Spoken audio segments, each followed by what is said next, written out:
ज्योति सिंह की तो पवन ने कुछ बुराई की ही नहीं हमारे सामने। ज्योति सिंह की एक भी बुराई पवन सिंह ने नहीं की। एक भी बुराई नहीं की। को भी 2-3 करोड़ मिला है क्या, जैसा कि अफवाह उड़ रहा है? वही 3 करोड़ ज्योति वाला हमको दे दिए हैं उठा के, हम लेके। पवन सिंह जी कुर्बान होंगी, ये होंगी, लग रहा है झांसी का रानी उसको बनना है। अरे भाई घर चलाना है, कुर्बान क्या होना है? और तुम क्यों, अगर कुर्बानी की बात है तो क्यों कुर्बान होने जाओगी भाई? जो है ज्योति को मिसगाइड करने वाले बहुत लोग, वहां पवन मेरी बात सुन रहे थे लेकिन ज्योति मेरी बात नहीं सुन रही। वो पछताएगी तो वही, मेरा क्या लोगे भैया? फिर हम ज्योति को यही कहेंगे कि तुम अगर थोड़ा पेशेंस रखती और पति का साथ देती तो दुनिया की कोई ताकत तोड़ने पे लग जाती, नहीं टूटता। पवन सिंह से मिलके पहले कैसा लगा? ठीक है। नहीं, बहुत अच्छा लगा। बहुत हम्बल है और बहुत ही डाउन टू अर्थ लड़का है। मतलब घमंड दिखा नहीं। 48 घंटे बहुत होते हैं किसी को रीड करने के लिए, हम लोग तो 1 घंटे में रीड कर लेते हैं। व्यक्ति बैठता है तो उसके अस्तित्व को कर लेते हैं। अगर उनके प्रोफेशनल लाइफ को हटा दिया जाए, प्रोफेशनल लाइफ में तो क्या करते नहीं करते उससे किसी को मतलब नहीं, लेकिन personally he is a good man. तो मैम आपने कहा कि 48 घंटे में हम मतलब 1 घंटे में लोग को जान लेते हैं और 48 घंटे मतलब इतना ज़्यादा पवन सिंह से आप क्लोजली बात की? हाँ बिल्कुल, वो काफ़ी 5 घंटा, रात के 1 बजे से सुबह के 5 बज गए, उतने घंटे में फिर नेक्स्ट डे भी बातें हो रही थी। तो बातें तो हुई होंगी, तो बहुत बातें हुई होंगी, अच्छाई भी हुई होंगी और बुराई भी हुई होंगी। तो सारी बातों को जाना, देखा, समझा। हम जो भी करने गए थे वो ज्योति के लिए ही करने गए। पवन सिंह रात के 1 बजे से और सुबह के 5 बजे तक जो आप लोगों के बीच वार्तालाप हुई, जो भी कन्वर्सेशन हुई, उसमें पवन सिंह ने क्या क्या बातें आपके सामने रखी ज्योति सिंह के बारे में? देखिए, वो बहुत ही निजी रहा।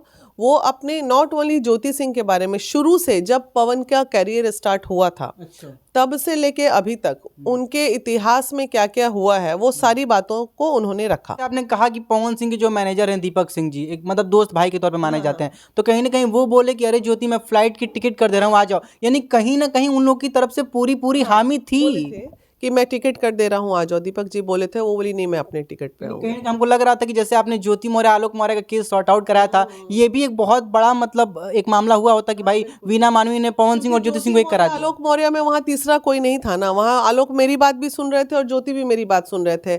यहाँ जो है ज्योति को मिसगाइड करने वाले बहुत लोग, वहाँ पवन मेरी बात सुन रहे थे लेकिन ज्योति मेरी बात नहीं सुन रही थी। ये कह देती कि दीदी 1 दिन रुक जाइए और मैं आ रही हूँ, या 2 दिन और रुकिए मैं आ रही हूँ। उसने फिर कुछ बात, एक तो जब चाहो वो अपने मुताबिक फ़ोन उठाती है, वो फ़ोन नहीं उठाती है। अच्छा। हाँ, उसके बाद फिर उससे बात करने के लिए तीसरे का सहारा लेना पड़ता है। तो पावर स्टार से भी ज़्यादा अपने आप को। आप बहुत बड़ा आरोप लगा रही है एक महिला होकर एक महिला पे कि मतलब वो फ़ोन नहीं उठाती हैं और उनसे बात करने के लिए तीसरा भी मतलब। हाँ, सहारा लेना पड़ता है हमको, हमेशा तीसरे का सहारा लो तभी फ़ोन पे बात होती। शुरू में 1-2 कॉल उसने किया था, लेकिन जब से कुछ लोग वहाँ चले गए हैं उसके बाद वो हमसे बात, मतलब पता नहीं क्या हमारे अगेंस्ट में जहर भर दिया उसके दिमाग में या क्या कर दिया, लेकिन वो पछताएगी तो वही, मेरा क्या लोगे भैया? मेरा तो कुछ नहीं लोगे। आप कह रही हैं कि पवन सिंह मान गए थे, सब लोग मान गए थे, आप मान गई थी, कहीं ना कहीं ज्योति सिंह की गलती की वजह से, जैसा कि आपका आरोप है कि सेटलमेंट नहीं हुआ। लेकिन ma'am Jyoti Singh on camera हमारे पे कहती हैं कि बलिया की बेटी फिर से कुर्बान होगी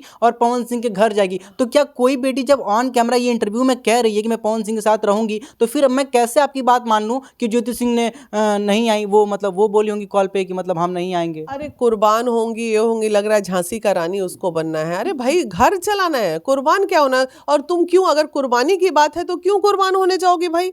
अगर उसने ऐसा बोला है आपके सामने कि मैं कुर्बान फिर होने जाऊंगी, तो तुम क्यों जाओगे कुर्बान होने? जब वो आदमी इतना बुरा है, इतना घटिया है, इतना खराब है, तो फिर उसके साथ क्यों?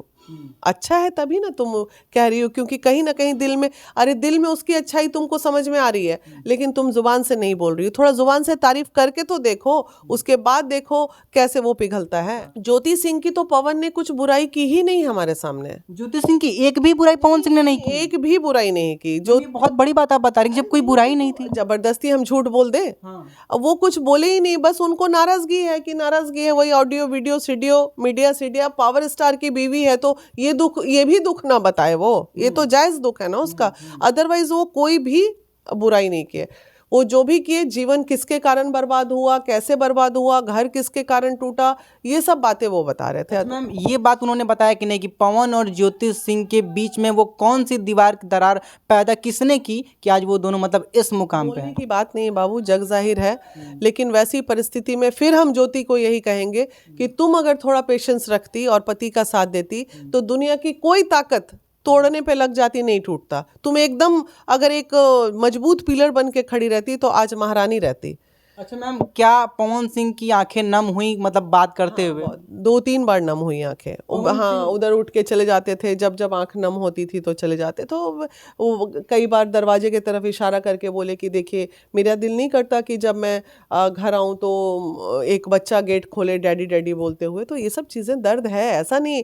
आप कैसे, जब हम ज्योति का दर्द सुने तो उसका दर्द बयान, ऐसा तो नहीं कि पवन जी को हमने भला बुरा नहीं कहा। जब उधर का सुन के वाह, दुनिया को देखिए, ये यूट्यूबर्स लोगों को उधर का सुन के जब इधर गलिया रहे थे तो बड़ा मजा ले रहे थे, आज जब उधर का सुन के इधर बोल रहे हैं तो आपको तकलीफ क्यों हो रही है? दोनों पक्ष, हमारा काम क्या है कि दोनों पक्ष की बातों को जानो और जान के जनता के सामने रखो। एक तरफा तो काउंसलिंग होती नहीं। मैम आपको भी 2-3 करोड़ मिला है क्या, जैसा कि अफवाह उड़ रहा है?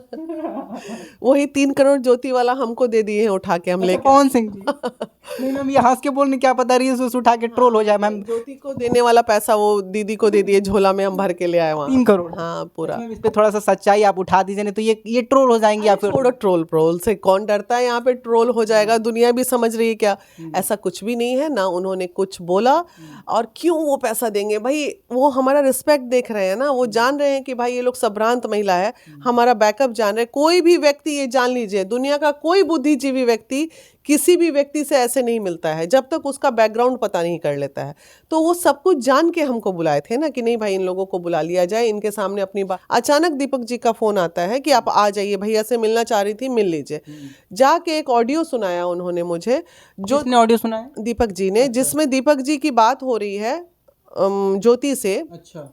और वो 2 करोड़ 3 करोड़ 2 करोड़ 3 करोड़ पे बातें हो रही हैं और अंत में कि ठीक है फ्लैट नहीं दीजिएगा ना, तो ठीक है अब देख लीजिए आप लोग तमाशा। ज्योति सिंह ने दीपक सिंह से कहा हाँ, देख लीजिए अब तमाशा। अच्छा। तो वही चीज, वो तमाशा वर्ड जो है ना, इन लोग को झकझोर दिया, तभी वो लोग घबरा के हमें बोला। वो देख के हमें भी बुरा लगा कि अरे ऐसा क्यों बोल रही है, तमाशा देख लो जो है। तो ये तो एक्सटॉर्शन हुआ ना, आप पैसे के लिए तमाशा देख लो, ये देख लो, ये सब, ये तो हम भी सुन के आ रहे हैं। अब उधर भी सुन रहे हैं, इधर भी सुन रहे हैं, तो दोनों पक्ष की बात तो चलाएंगे ना। अब तो फ्लैट पे भी बात आ गई कि ठीक है 3 करोड़ एक फ्लैट वो भी ले लो। तो अब क्या, पवन सिंह राजी थे? हाँ राजी हैं, हालांकि वो ईगो मान नहीं रहा है उनका, लेकिन हम लोग बहुत रिक्वेस्ट कर रहे हैं कि भैया तुम्हारा कि 30-40 लाख रुपए तुम्हारे लिए क्या है? तो ना आप नहीं जानती 30-40 लाख का नहीं, उसको 1 करोड़ का फ्लैट चाहिए। तो अब तो ये गलत बात हो जाएगी। मैम सबसे पहली बात ये कि तो फ्लैट है, छत ही चाहिए ना, छत चाहिए, 2 रूम का 2 BHK फ्लैट तुमको चाहिए। अब ले लो और आराम से शांति से रहो, या रहना है तो साथ में रह लो, अलग होना, रायता मत फैलाओ भैया, बहुत हो गया। मैम पवन सिंह किस बात से ज्यादा আহিत हैं? क्या ज्योति सिंह इंटरव्यू में आके पवन सिंह के बारे में बोली उस बात से आहत हैं, बहुत ज्यादा दुखी हैं, या मतलब किस इंटरनल बातें जो हैं वो मीडिया में आ रही हैं उनके घर के, इस बात से वो आहत है। अच्छा मैम, आप ऑफ कैमरा बता रही थी कि ज्योति सिंह जब ससुराल में थी पवन सिंह के पास, तो वो चाहती थी कि पवन सिंह उनको शूट पे ले जाए या मतलब किसी हीरोइन के साथ काम ना करें, वो बातें आप कैमरा पे बता? हाँ बिल्कुल, वो मतलब जैसे उनका था कि वो भी, जैसे आप तो देखते होंगे ना, ज्योति अभी इंस्टा पे रील डाल रही है, बर्थडे मना रही है, ये मना रही है, तो उसकी एक्टिविटी भी तो हम लोग रीड करते हैं ना। ऐसा थोड़ी उसके इंस्टा के रील्स देख लो, ठीक है गम के ही गाने रहते हैं, तो आपका उनको भी था कि वो कुछ करें जीवन में। हाउसवाइफ बनने के लिए शायद वो तैयार नहीं हो पा रही थी। मतलब आपके कहने का ये तात्पर्य है कि ज्योति सिंह भी पवन सिंह जी की तरह मतलब इंडस्ट्री में आना चाहती? नहीं, इंडस्ट्री में नहीं आना चाहती थी, लेकिन वो बिल्कुल 100% वाली हाउसवाइफ भी नहीं। तो वो दोनों का मामला है, सेट वेट पे गई, कभी परेशानी हुआ, क्या हुआ, जो बात हम ये भी नहीं कह रहे हैं कि पवन ने जितनी बातें बताई वो सब सच है। हो सकता है वो भी कुछ मिला जुला के बता रहे होंगे, हो सकता है, लेकिन फिर भी ये दोनों का मामला है, यही दोनों खत्म करें। आपस में तीसरा कोई भी कुछ कर लेगा, नहीं हो पाएगा, खासकर जो सोशल मीडिया के लोग हैं। हम लोगों ने एक अच्छी पहल की थी, कोशिश की थी, जिसमें हम फेलियर हो गए, ज्योति ने हमारा साथ नहीं दिया, इस बात का हमें दुख रहेगा। मतलब इस बात का दुख है कि पवन सिंह पावर स्टार होके कहा जाता है, कितने बड़े नेम फेम वाले आदमी हैं, करोड़ों दिलों पे राज करने वाले, तो कहीं ना कहीं वो आपकी बात मान गए, लेकिन आपका ऐसा आरोप है कि ज्योति सिंह आपकी बात नहीं मानी। हाँ, अभी भी वो बोले कि ठीक है आप चलिए दोबारा, मैं बैठती हूँ पवन जी के साथ, अभी चली जाऊंगी मैं लेके, लेकिन वो नहीं, उसको पटना में ही बैठना है, रायता बिहार में फैलाना है। अरे बाहर का मैटर है, अपने पति का भी इज्जत करो यार थोड़ा, जहाँ वो कह रहे हैं वहाँ प्रेम से मिल लो, बैठ लो। पटना में वो आ रहे हैं अपने कार्यक्रम से। अच्छा, ज्योति सिंह का ये कहना है कि हम पटना मिलेंगे। है यहाँ पूरा रायता फैल जाए, ज्योति भी पहुंची, ये भी पहुंची। भाई बिहार है, छोटा जगह है, तो ऐसा करने की क्या जरूरत है? तुम जाओ ना, बंद कमरे में बैठो ना यार, तुम्हारा पति है, तुम समेट के बैठो। तुम रोड पे क्या छिछियाए चल रही हो चारों तरफ? ज्योति सिंह का ये कहना है कि अब हम मुंबई में नहीं पटना में सेटलमेंट करेंगे। हाँ, पटना में मिलेंगे। तो पटना में तो वो मिलने से इनकार ही कर दिए। नहीं, पवन सिंह, वो एक दिन के लिए आ रहे हैं, कोई प्रोग्राम है उसमें वो एक बात बताइए, क्या इसका कारण ज्योति सिंह ने नहीं बताया कि हम मुंबई क्यों नहीं जाएंगे और पटना में ही क्यों सेटलमेंट करेंगे? नहीं, उतना मैं पूछती भी नहीं हूँ, ना मेरी बात उससे उतनी होती है। बस दुख इस बात का है कि वो एकदम रॉन्ग ट्रैक पे जा रही है, वो नहीं जाना चाहिए। मेरा बहुत दुख लग रहा था कि उतना बड़ा घर, फाहिमा जी बोल रही थी, बताइए कैसी अभागी है, इतना बड़ा घर। हम लोग किचन में चाय बनाने गए तो मतलब कोई बिना औरत का घर, तो ऐसी बैचलर लोग थे सारे घर में। अच्छा, पवन सिंह के घर में आप चाय बनाने गए? हाँ, मतलब तब फील हो रहा था ना। अब हम थे तो हम चले गए, वो पवन गए थे शूट पे, तो हम लोग अपना चाय बना के पी रहे थे आपस में। ये तो बहुत पारिवारिक रूप से एक बैठक हुई कि मतलब हमने देखा फोटो में कि आप पवन सिंह जी के साथ खाना खा रही थी, लेकिन ये सच्चाई नहीं है कि आप उनके घर चाय बना, मतलब एक जैसे बहन भाई ठहरी हुई थी उनके। अच्छा, हाँ, वहीं ठहरे। वो बोले होटल या घर, हम बोले जहाँ ठहरा दो भाई।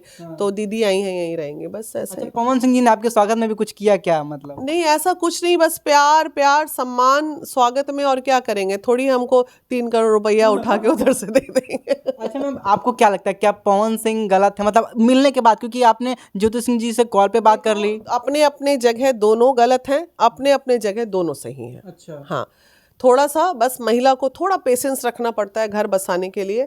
पुरुष का तो भाई जानते ही हो, पुरुष को तो बहुत ज्यादा मतलब। बहुत सारे लोग ये कह रहे हैं, बुद्धिजीवी लोग, कि मैम आप कौन होती हैं दोनों में करने वाली? आपको क्या पैसा मिल रहा है? आपको कौन सा फायदा है? लोगों के लिए ये चीज सवाल है कि हम महिला विकास मंच हैं और हमारा काम ही है घरेलू हिंसा पे काम करना, जिसके लिए हमें सरकार ने ऑथराइज्ड भी किया है, जिसपे हम ऑलरेडी काउंसलिंग भी करते हैं, सैकड़ों घर बसाने का भी काम किए हैं, और शायद 50 सेपरेशन का भी काम हमने किया है। जहां बात एकदम नहीं बनती है वहां सेपरेट आसानी से। तो हमारा काउंसलिंग काम है, हम तो अपना काम कर रहे हैं। आपका काम यूट्यूब चैनल चलाना है, आप अपना काम करो, हमें शांति से अपना काम करना। हम लोग दुख झेलने के लिए ही बने हैं। तमाशा बीन बना देते हैं लोग हमें, वो उससे हमें कोई फर्क नहीं पड़ता। हम अपना काम करते थे, करते हैं और करते रहें। मैम ज्योति सिंह जी को कुछ कहना चाहती हैं आप? नहीं, कुछ नहीं कहना चाहते हैं बाबू, अभी भी सब कुछ अच्छा है। तुम चाहो तो सब कुछ संभाल सकती हो। मैंने वो नब्ज देखा है कि जहां से अगर तुम्हारी उस नब्ज पे नजर चली जाए तो तुम अपना घर बसा सकती हो। अच्छा, अब से क्या हो सकता है जब इतना सारा हो गया? अब तो पवन सिंह चाहते भी थे, लेकिन जैसा आपका आरोप है कि ज्योति सिंह नहीं चाहती, तो क्या अब भी पवन सिंह इतना सब कुछ होने के बाद एक्सेप्ट करेंगे? अब तो इनका और उनका मामला है। अब देखते हैं कितना हद तक दिल उनका पिघलता है, नहीं पिघलता है। हर चीज हम कैसे डिसीजन ले सकते हैं यार, हम नहीं बोल सकते इस पे। अच्छा मैम, अभी क्या अगर ज्योति सिंह अभी कॉल करके आपको बोल दे कि हाँ ठीक है चलिए मुंबई चलते, तो आप जाएंगे उनके साथ? चले जाएंगे, क्या दिक्कत है? इतना सब कुछ रहता होने के बाद आप के लिए तो कर रहे हैं, और कर किसके लिए रहे हैं? वो 3 करोड़ लिए, 4 करोड़ ले, या उसके साथ रहे, मेरा क्या फायदा भैया उसमें? तेरा घर बस जाए, मेरा फायदा यही कि महिला विकास मंच का नाम होगा कि भाई बड़े मामले को महिला विकास मंच ने पर्सनली आपका एक फायदा हो रहा है कि आप 3-4 करोड़ रुपया कमा लिया, अफवाह उड़ रहा है। चलिए, तो चलिए, ये थी वीना मानवी मैम, जिन्होंने सारे राजों से आज पर्दा हटा दी कि भाई कौन कैसा है, कौन सी सारी बातें हुई। बाकी आप अपने पवन भैया के लिए क्या कहना चाहेंगे हमें कमेंट में बताइएगा। और हम आपको बताते चले कि हमने किसी पे कोई आरोप प्रत्यारोप नहीं किया, जो बातें हैं हमने आपके सामने रखी। बाकी आप इस वीडियो के लिए क्या कहना चाहेंगे और ज्योति सिंह जी के लिए क्या कहना चाहेंगे? अब तक हम ज्योति सिंह जी के बारे में जानते थे, पवन सिंह के बारे में अंदरूनी बातें नहीं जानते, जो कि मैम ने खुलासा कर दिया है। बाकी इस वीडियो के लिए आप क्या कहना चाहेंगे कॉमेंट में ज़रूर बताइएगा। वीडियो में बने रहने के लिए आप सभी दर्शकों का सादर आभार।